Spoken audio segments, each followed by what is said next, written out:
जय श्री राम बच्चों। Class 12 physics chapter 3 current electricity. Last class में मैंने चैप्टर स्टार्ट कर दिया था और मैंने तुम्हें करंट के बारे में काफ़ी कुछ बता दिया था अपनी तरफ से, हाँ या ना। करंट इलेक्ट्रिसिटी का बेसिक इंट्रोडक्शन, करंट के बारे में बेसिक बातें, और इसके अलावा मैंने तुम्हें क्या बताया था, स्टेडी करंट, ट्रांजिएंट करंट, यहाँ तक हो चुका था। आज हम लोग उसी के आगे कंटिन्यू करने जा रहे हैं, ठीक है। चार्ज, बेटा बात करनी है, बाहर चले जाओ, फिर पढ़ने दो नहीं तो दूसरों को। Charge on A current carrying conductor. बच्चों मान लो कोई कंडक्टर है और वो करंट कैरी कर रहा है, अपने थ्रू करंट को फ्लो होने दे रहा है, तो उस पर टोटल चार्ज कितना होगा उस टाइम। ये छोटी छोटी चीजें हैं, इनको जितना जल्दी खत्म कर दें अच्छा है। बस एक बार इसके बारे में चर्चा करना जरूरी है। जैसे मान लो एक कंडक्टर है, उसको मैंने बहुत सारा चार्ज दे दिया, वो सारा का सारा चार्ज कहाँ जाएगा, उसके सरफेस पर ऑक्यूपाई हो जाएगा, स्प्रेड हो जाएगा। चैप्टर 1 और 2 में हमने पढ़ा हुआ है, चाहे वो कंडक्टर हॉलो हो चाहे वो कंडक्टर सॉलिड हो, सारा का सारा चार्ज, स्टैटिक चार्ज उसके सरफेस पर एक्वायर हो जाएगा, सही है। लेकिन अगर मान लो वो कंडक्टर करंट कैरी कर रहा है, मतलब चार्ज उसके थ्रू फ्लो हो रहा है, तब उस पर टोटल चार्ज कितना होगा।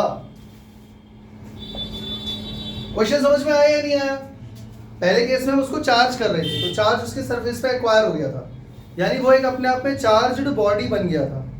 अब करंट उसके थ्रू फ्लो कर रहा है तो टोटल चार्ज कितना होगा। Total charge on A current carrying conductor. पहले आपको पता होना चाहिए कंडक्टर क्या होता है।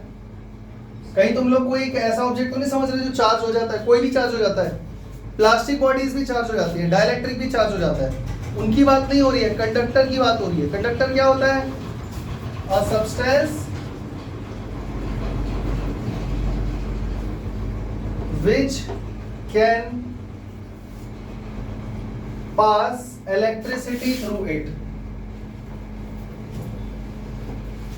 Electricity through it, which means मतलब कि हम ये बोल सकते हैं flow of charge is easy through the body of conductor, through it, when electric field is applied across its ends. अगर उसके एंड पे इलेक्ट्रिक फील्ड हम प्रोवाइड करें तो बड़े आराम से उसमें चार्ज फ्लो हो जाता है, वही तो कंडक्टर होता है। लेकिन उसके अक्रॉस टोटल चार्ज कितना होगा, तो याद रखना ये बात कि टोटल चार्ज हो जाता है किसी करंट कैरिंग कंडक्टर के अक्रॉस 0। समझ में आ गया। इसका मतलब ये हुआ कि total electrons is equal to total protons ही रहेंगे, मतलब कि total negative charge is equal to total positive charge ही रहेगा। ये बात समझ में आ गई, क्लियर हो गया। चलें आगे।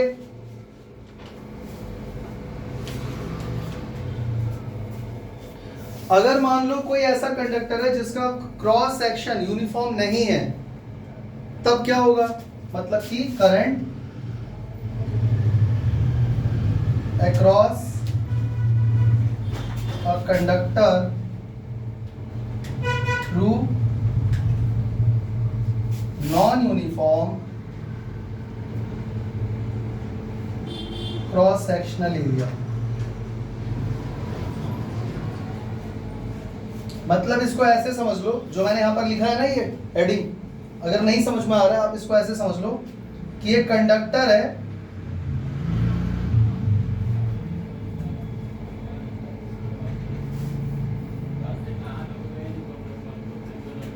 और हर जगह इसका क्रॉस सेक्शन एरिया चेंज हो रहा है। मेरी बात समझ पा रहे हो या नहीं, अभी समझ पा रहे हो।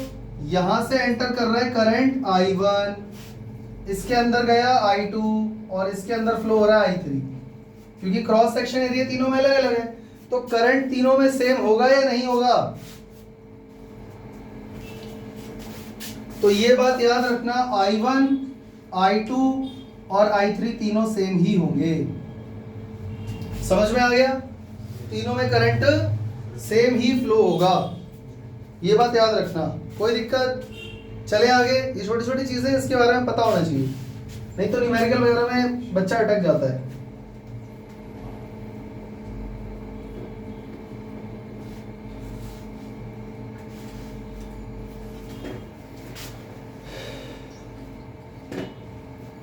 अगला टॉपिक, करंट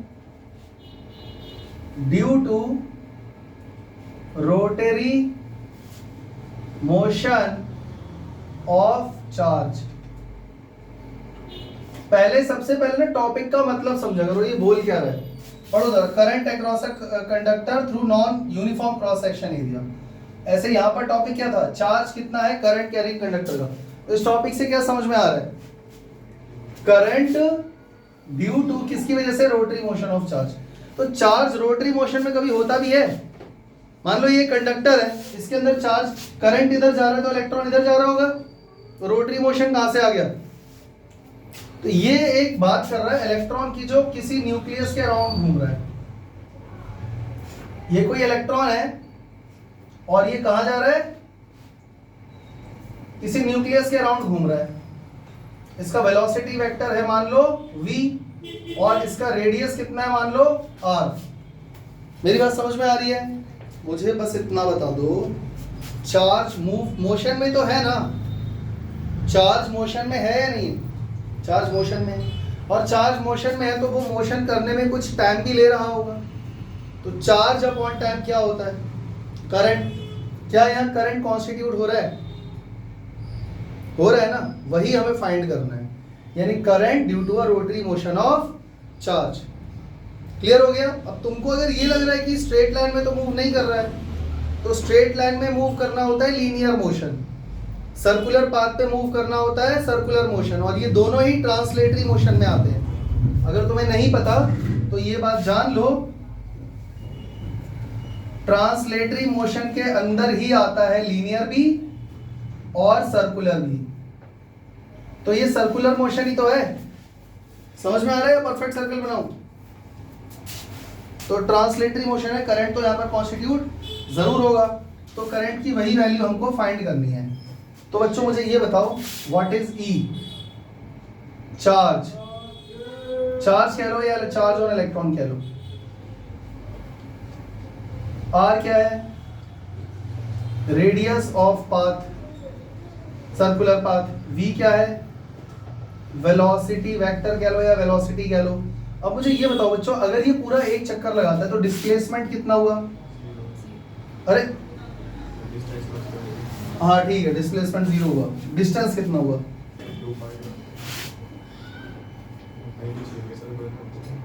2 पाई r। समझ में आ गया बच्चों? स्पीड कितनी है इसकी, v, हाँ है ना। तो speed is equal to distance upon time. तो टाइम इज इक्वल टू आ जाएगा डिस्टेंस अपॉन स्पीड, यानी 2 पाई r अपॉन v। ये हमारे पास क्या आ गया, टाइम टेकन। अब हमको फाइंड क्या करना है, करंट। बच्चों करंट का फॉर्मूला बोलो, चार्ज अपॉन में टाइम। चार्ज कितना है, Q, Q कह लो या E कह लो, E भी बोल सकते हो, हमने इस पे E लिया हुआ है तो हम E लिख देते हैं। E अपॉन टाइम कितना लग रहा है, तो बच्चों T की value 2 pi r upon V की जगह क्या लिखोगे, ये 1/t है ना, उल्टा हो गया तो क्या हो जाएगा 2 पाई r इंटू v। तो हमारे पास बच्चों करंट की वैल्यू क्या आ गई, E v upon 2 pi r। ये है current due to rotary motion of charge. कोई दिक्कत? चले आगे। इसके बाद एक बात और इसमें याद रखना बच्चों, तुम्हें पता है omega is equal to 2 pi by T होता है, मालूम है या नहीं? क्या मैं t की जगह 2 पाई बाई ओमेगा लिख सकता हूं, हाँ या ना? तो अगर मैंने यहाँ पे टाइम की जगह 2 पाई बाई ओमेगा डाला होता तो फॉर्मूला क्या बन जाता, e अपॉन टी की जगह डाल दो 2 पाई बाई ओमेगा, तो ये फॉर्मूला बन जाता e ओमेगा अपॉन 2 पाई। तो ये हमारे पास आ गया current due to rotary motion of charge. यहां तक कोई दिक्कत समझ में आ गया? चले आगे चलते हैं अगले टॉपिक की तरफ। हमारा अगला टॉपिक है बच्चों current density. Current density, current density से बच्चों क्या समझ में आ रहा है? करंट डेंसिटी देखो ये एक नई चीज है, अभी तक तुमने खैर नहीं पढ़ी है, तो तुम लोग क्या ही बता पाओगे। तो it is defined as the ratio of current and area of cross section, area of cross section through which current is flowing। Current density का जो एप्लीकेशन है या जो पर्पस है वो आप तभी फाइंड कर सकते हो, तभी उसके बारे में बता सकते हो, जान सकते हो जब वो किसी क्रॉस सेक्शन एरिया के थ्रू बह रहा हो।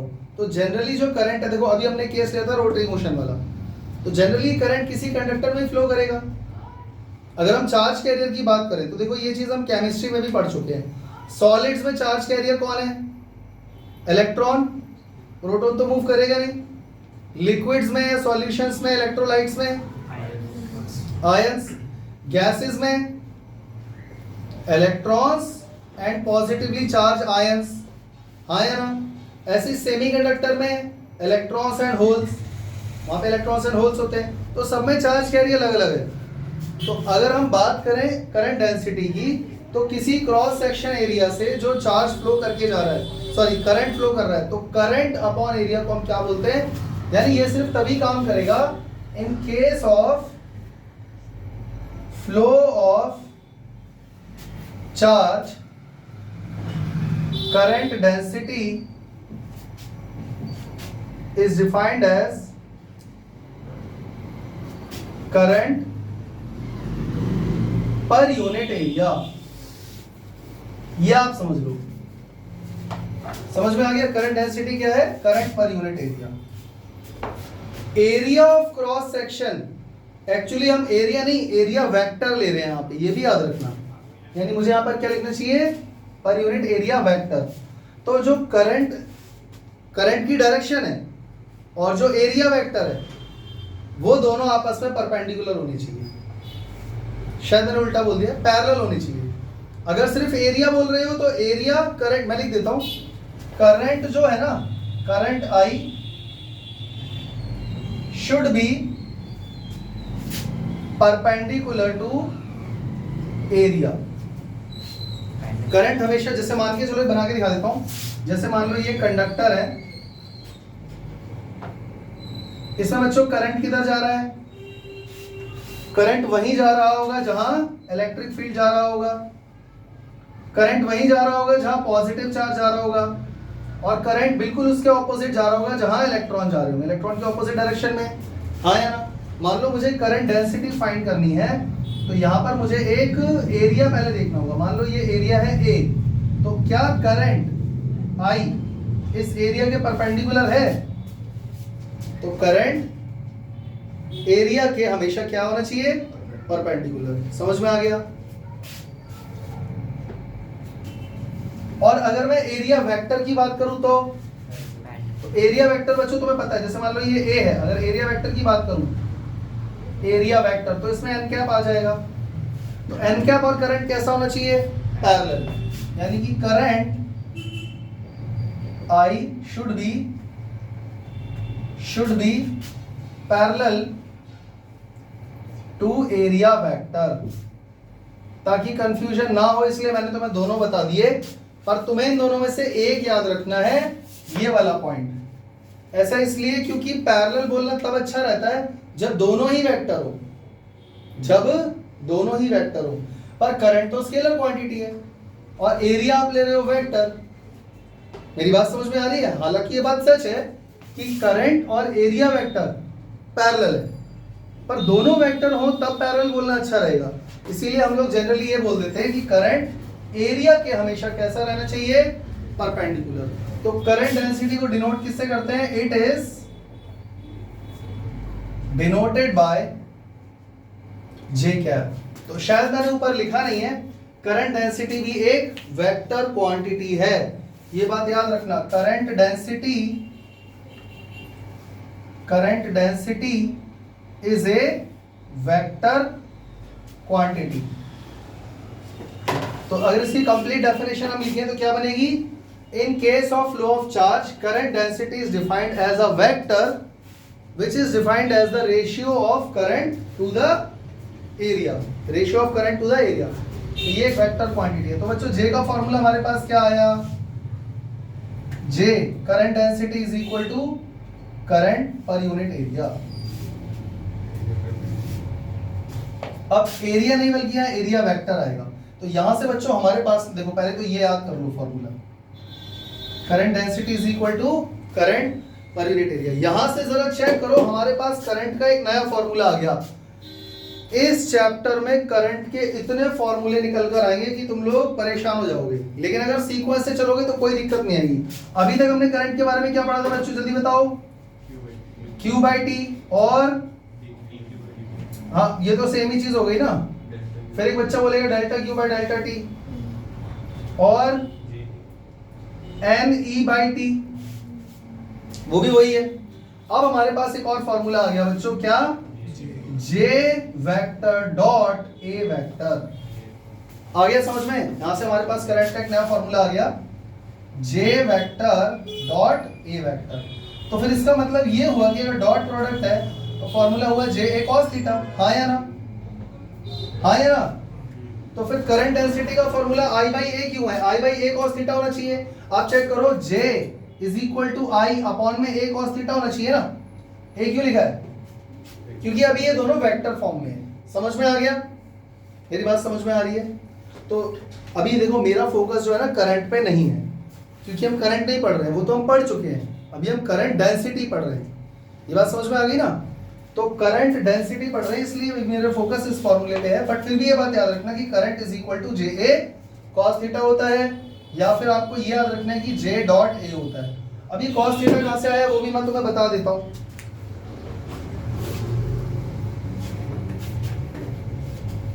बच्चों, क्या जरूरी है कि करंट हमेशा एरिया वेक्टर के परपेंडिकुलर ही हो? क्या ये जरूरी है कि करंट हमेशा क्रॉस सेक्शन जो भी एरिया है उसके परपेंडिकुलर ही हो? जरूरी तो नहीं है, ऐसा भी तो हो सकता है। जरा चेक करो,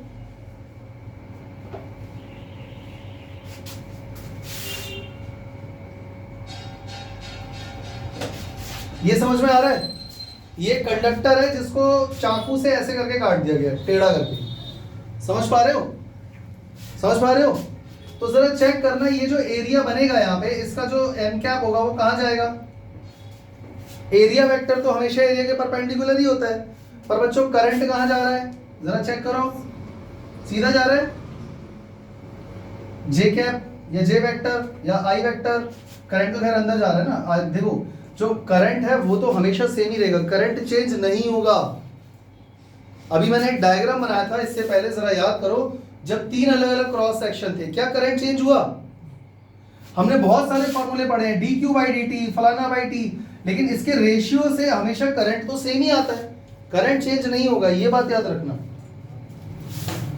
अगर area of cross section change होगा भी ना, तो उससे करंट डेंसिटी चेंज होगी, करंट नहीं चेंज होगा, करंट सेम ही रहता है। तो यहाँ पे जरा चेक करो, ये इसका जो एरिया जो भी बनेगा व्हाटएवर, उसका एन कैप कहाँ जा रहा है? उधर, जबकि करंट किधर जा रहा है? इधर। तो अब आप जरा चेक करो, जो एरिया वेक्टर है इसको मैं एन कैप, तो खैर यूनिट वेक्टर है, ए वेक्टर ऐसा जा रहा होगा, क्योंकि एरिया वेक्टर हमेशा एरिया के परपेंडिकुलर होता है, यानी एरिया वेक्टर हमेशा इस एरिया के परपेंडिकुलर ही रहेगा। तो इस ए को हमें जे के अलोंग करना है, अलाइन करना है। तो इसको दो पार्ट्स में, दो कंपोनेंट्स में तोड़ा जा सकता है। मान लो बच्चों ए और जे के बीच में एंगल बन रहा है थीटा, या मान लो ये करंट ही मान लेते हैं, चलो अभी इसको आई मान लेते हैं। तो इन दोनों के बीच में एंगल बन रहा है थीटा। तो ये क्या बनेगा जो इस एक्सिस में जाएगा? ए कॉस थीटा। और ये क्या जाएगा? जल्दी बोलो, ए साइन थीटा। तो क्या इसकी वजह से कोई करंट डेंसिटी कॉन्स्टिट्यूट होगी? नहीं। तो करंट डेंसिटी में ये वाला एरिया लिया जाएगा और ये वाला करंट लिया जाएगा। समझ में आ गया? तो यहां से हमारे पास करंट का फॉर्मूला क्या आ जाएगा, जे ए कॉस थीटा। समझ में आ गया? अब कॉस थीटा हटाओगे तो वेक्टर फॉर्म में जे डॉट ए आ जाएगा। क्लियर हो गया? Current I is equal to J1A1 is equal to J2A2 is equal to J3A3। ये भी तुम्हें याद रखना है। इसका क्या मतलब है? इसका मतलब सीधा सा ये है कि अगर आप area of cross section change करते हो तो उससे कौन चेंज होगा, करंट डेंसिटी, पर करंट हमेशा सेम ही रहेगा। क्या ये इक्वेशन ऑफ कॉन्टिन्यूटी जैसा मैच नहीं कर रहा? इक्वेशन ऑफ कॉन्टिन्यूटी ये तुमने 11th में भी पढ़ा हुआ है, A1 V1 equal to A2 V2 fluid mechanics में। तो इक्वेशन ऑफ कॉन्टिन्यूटी हमको ये समझा रही है कि मान लो कोई ऐसा कंडक्टर है जिसका area of cross section change होता जा रहा है। जरा चेक करो, यहाँ पर करंट क्या है, I, यहाँ पर भी करंट क्या है, I, पर क्योंकि यहाँ पर एरिया है A1 और यहाँ पर एरिया है A2, हाँ या ना? तो यहाँ पर करंट डेंसिटी कुछ और होगी और वहां पर करंट डेंसिटी कुछ और होगी। यहाँ पर करंट डेंसिटी होगी J1 और यहाँ पर होगी, समझ में आ गया? तो ये फॉर्मूला भी आप लोगों को याद रखना है इक्वेशन ऑफ कॉन्टिन्यूटी की। मैं लिख देता हूं, if area of cross section changes या varies then current remains same, current remains same but current density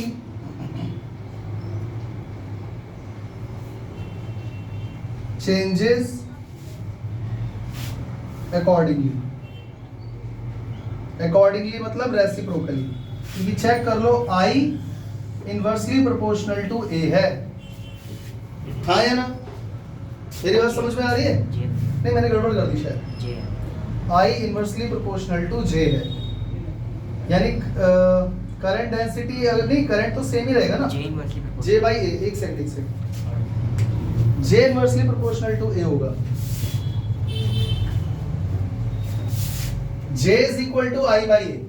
J inversely proportional to A है। अगर एरिया ज्यादा हुआ तो करंट डेंसिटी कम हो जाएगी। मतलब करंट डेंसिटी एक तरीके का फ्लो बता रही है। जैसे पाइप होता है ना, पाइप में चेक करो, पाइप का माउथ अगर पतला है तो फ्लो तेज होगा, पाइप का माउथ अगर बड़ा है तो फ्लो धीरे हो जाएगा। बस ये बता रहे हैं। लेकिन पानी का जो अमाउंट फ्लो हो रहा है उस क्रॉस सेक्शन से वो सेम ही रहेगा per unit time, per unit time. तो करंट सेम ही रहने वाला है क्योंकि चार्ज जितना भी फ्लो हो रहा है पर यूनिट टाइम वो सेम है, लेकिन चेंज क्या हो रही है, करंट डेंसिटी। तो एरिया बढ़ेगा तो करंट डेंसिटी घट जाएगी बट करंट हमेशा सेम ही रहेगा। समझ में आ गया? इक्वेशन ऑफ कॉन्टिन्यूटी क्लियर हो गई। इसके बाद करंट डेंसिटी में और क्या बचा है?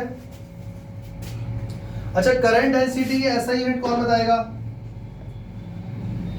ऐसा यूनिट बच्चों फॉर्मूले से निकाल लो ना, I J is equal to I by ampere per metre square. समझ में आ गया? अच्छा, डायमेंशन क्या होगी? डायमेंशन करंट की क्या होती है डायमेंशन? A, और इसका L माइनस 2। L को आगे लिख दो -2A। क्लियर हो गया? M0 L -2 T0 A1। समझ में आ गया?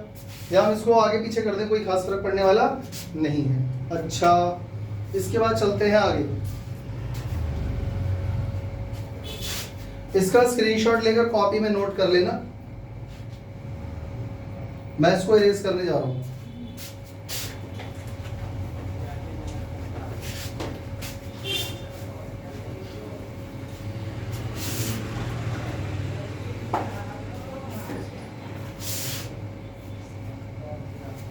बच्चों मुझे एक बात बताओ,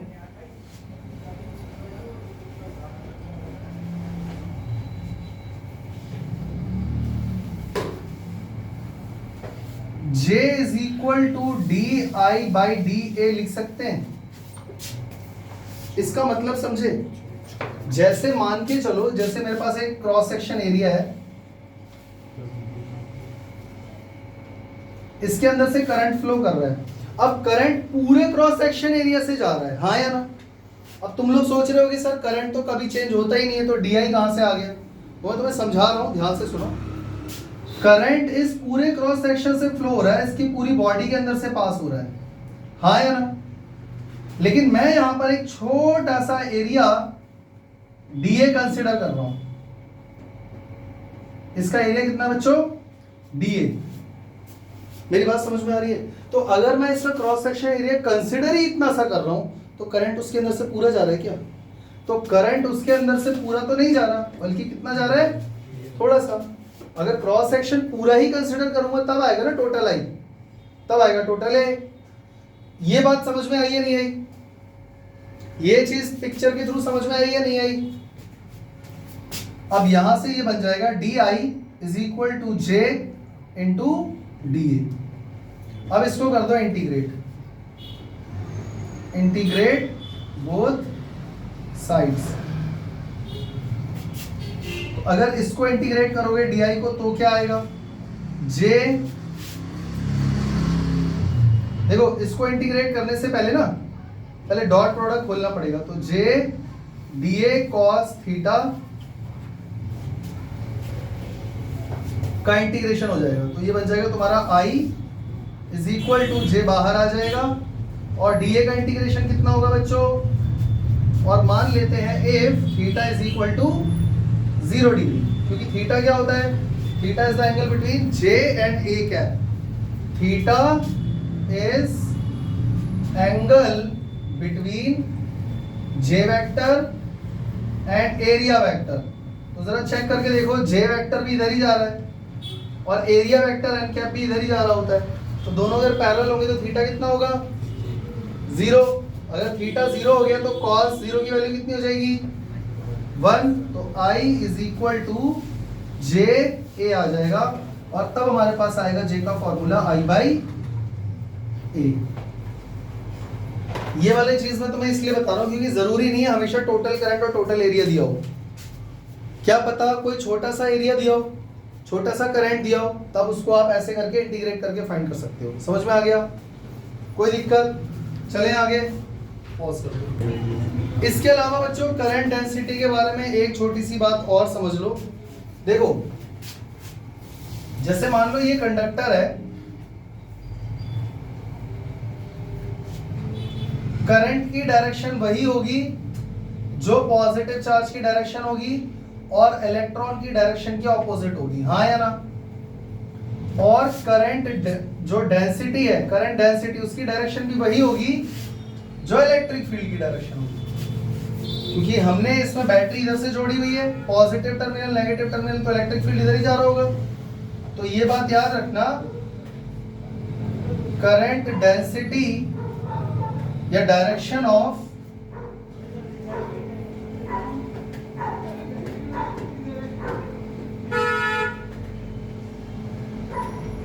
current density is same as the direction of electric field।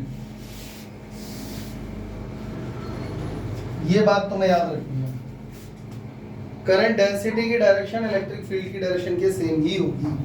अगर करंट डेंसिटी और इलेक्ट्रिक फील्ड में डायरेक्शन का रिलेशन है तो कोई और मैथमेटिकल रिलेशन भी होगा, हाँ या ना? तो ये बात याद रखना।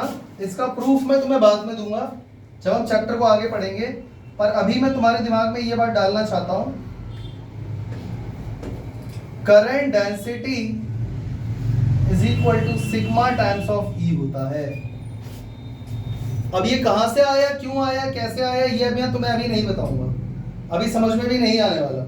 ये मैं तुम्हें बताऊंगा तब जब हम चैप्टर को आगे ले जाएंगे, पर ये रिलेशन मैं तुम्हारे दिमाग में डालना चाहता हूं क्योंकि ताकि जब ये आगे आए तो कंफ्यूज ना हो। और इसका एक और फॉर्मूला भी होता है, J is equal to E by rho. ये दो अलग अलग फॉर्मूले हैं। यहां पर बच्चों सिग्मा क्या है? नहीं नहीं नहीं, रो क्या होता है? रेजिस्टिविटी, रेजिस्टिविटी, और ये क्या है? कंडक्टिविटी। एक दूसरे के रेसिप्रोकल होते हैं ना, तो चेक करो ना, सिग्मा 1/ρ बना दिया बस मैंने। समझ में आ गया? इन दोनों में से एक भी याद कर लोगे तो हो जाएगा। कंडक्टिविटी रेजिस्टिविटी का रेसिप्रोकल ही तो होता है। अरे भाई भूल गए क्या? Sigma is equal to 1/ρ and rho is equal to 1/σ।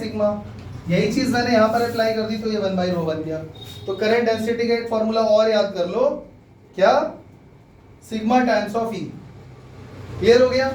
तो जब ओम्स लॉ और ड्रिफ्ट वेलोसिटी खत्म हो जाएगा ना, तब तो नहीं समझ में आएगा कि ये कहां से आया। चले आगे। तो आज मैंने करंट डेंसिटी खत्म कर दिया है। नेक्स्ट क्लास में हम लोग ईएमएफ, पोटेंशियल डिफरेंस और इलेक्ट्रोमोटिव फोर्स के बारे में पढ़ेंगे। मिलते हैं अगली क्लास में, तब तक के लिए जय हिंद, जय श्री राम।